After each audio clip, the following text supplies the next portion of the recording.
बिस्मिल्लाहिर्रहमानिर्रहीम। सब दोस्तों को अस्सलाम वालेकुम। आज आपको पता है कि ईद का दिन है। ईद के दिन में स्पेशल गोश्त को फ्रीज़ किया जाता है, जो कुर्बानी का गोश्त है। तो मैं आपको कुर्बानी के गोश्त को फ्रीज़ करने का सबसे आसान तरीका बताऊंगा।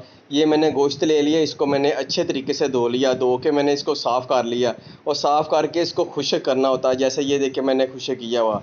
आपने इसी तरीके आपने जो गोश्त को खुश्क कर लेना है। अगर आपने मेरा चैनल अज़रबाज़ कुक मास्टर को सब्सक्राइब नहीं किया, चैनल को सब्सक्राइब करें, वीडियो को लाइक करें, दोस्तों को शेयर ज़रूर किया करें। आपका ये हौसला अफजाई है। अगर आपने अभी तक गोश्त फ्रीज़ नहीं किया, ये देख रहे हैं आप, मैंने बिल्कुल अच्छे तरीके से साफ़ कर लिया और ये मैंने शापरों में सारा गोश्त डाल दिया।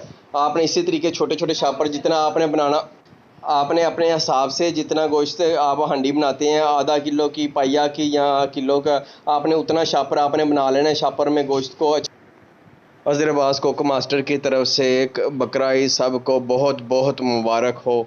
ये देखें मैंने ये सारे शापर फ्रिज में फ्रीज़ कर दिए हैं और ये दरवाज़ा बंद कर दूंगा मैं।